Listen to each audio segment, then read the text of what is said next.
Hey guys, and welcome back to Tech Force. So today we'll be taking a look at the Dyson V11 Outsize. Now we know this is a good vacuum cleaner, but today we'll aim to conclude whether it's worth its hefty price tag of £650.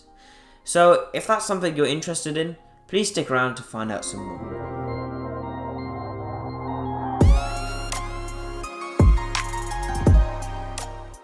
So as always, let's begin with what comes inside the box. Now with this vacuum we get tons of different attachment tools and other accessories. You could actually say that there are too many accessories, and I believe that most people will only really use a couple and then just leave the rest in the box, which they then just chuck in the attic or something. Now if Dyson supplied some sort of main docking station where the Dyson vacuum could dock, and also the other accessories could be stored, then this would be really useful and would definitely allow the customer to make use of more accessories, if not all of them. But then again, it is nice that Dyson has provided so many useful accessories. And some of these include a soft roller head for hard floors, a crevice tool for getting dirt out of any corners, a mini motorized tool which is useful for stairs and smaller surfaces, a high torque extra large cleaner head, a quick release stub and dirt brush, a mattress tool, and also a couple of other useful accessories. And aside from these different attachments, Dyson also provides a docking station and a charger. And this docking station can be mounted to the wall and allows the Dyson vacuum to just simply slot in and sit there to charge, which is quite nice, and it does look good, especially with the vacuum elevated off the ground. However, if you don't like the fact that you'd have to mount something onto the wall, you could always purchase the floor dock, which is essentially a very nice, minimalistic stand that can hold your vacuum. But personally, I definitely think that wall mounting the vacuum looks far nicer. Okay, now that we've definitely covered what comes inside the box, let's move on to the key features which makes this vacuum stand out from other competitors. So this vacuum has 3 different modes for cleaning.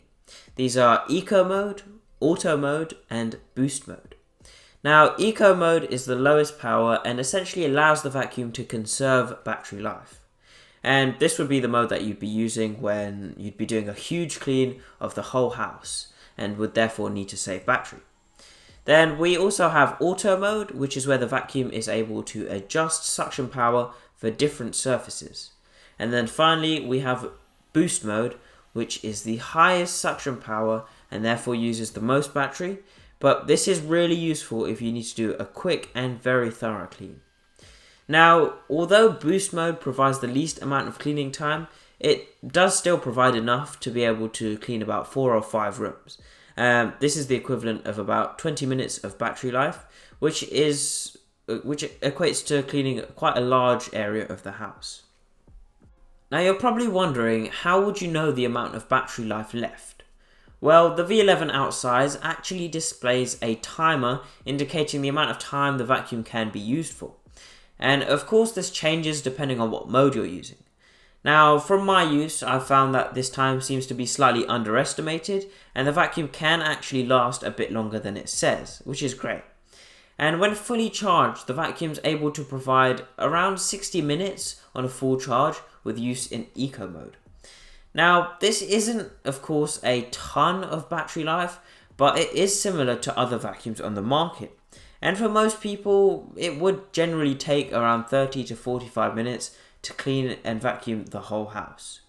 So, compared to using a corded vacuum cleaner, when using the Dyson V11 Outsize, you are definitely able to save quite a bit of time, as it is more maneuverable and you aren't having to manage the cable and prevent it from getting in your way.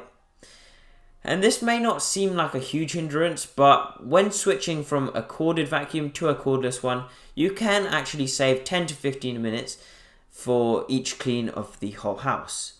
And especially if you're switching to something which is easy to move around, like the Dyson, you won't be feeling as tired as you might have done before either, which is another very good benefit. One other key aspect of this vacuum is the emptying mechanism. Now, in order to empty the vacuum, you simply have to point and shoot it into a bin, and you just flick a knob which brings everything out. And this process doesn't require your hands to get in the way at all, and it keeps all the dust and dirt away from you whilst thoroughly emptying the bin. Now, from my experience, you don't actually have to empty the bin very often.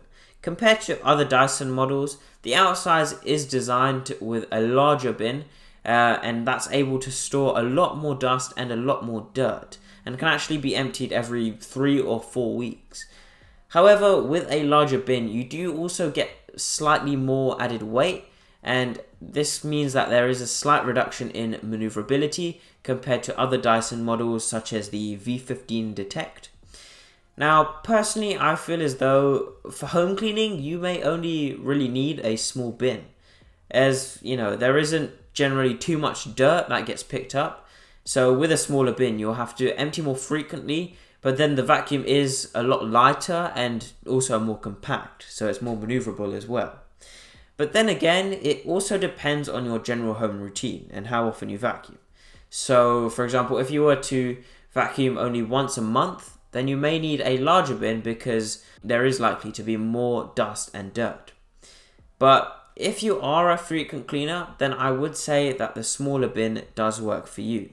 So overall, the vacuum you go for definitely depends on your cleaning routine. Now finally, let's conclude by answering the main question. Is it worth spending more than £600 on a Dyson vacuum? Now, the straight to the point answer from my point of view would be yes. Now, of course, a major factor affecting whether you're able to do this would be your income. So, if you don't have too much money, I could definitely still see this as something that you could make use of, because it does save a lot of time with cleaning. And cleaning is also a lot more stressful with a corded vacuum. So, by using something that's cordless, it would just feel so much easier to just maneuver around the house and get the cleaning done a lot quicker.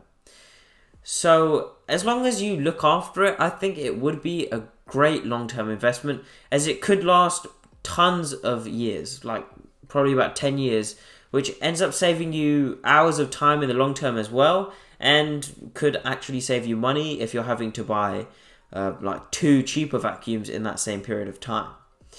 Now, there are probably still a few of you who do feel like it's not worth buying a Dyson vacuum at this sort of price, but I can guarantee you that this vacuum is honestly very durable, and well, I've actually dropped it a few times and it's still in very good condition with no damage at all, and still works perfectly. So yeah, if this is too expensive for you, there are also other vacuum cleaners from Dyson which cost a couple £100 less than this. So they come in at around £400, £450, and they're still like near the top of the range vacuum and able to clean similar to this one. So if you're definitely interested in this vacuum or other vacuums from Dyson, be sure to go to the description below and click on the link to go check some of them out. And whilst you're there, also be sure to hit the subscribe button and leave a like. That's it for now. Thanks for watching, and goodbye.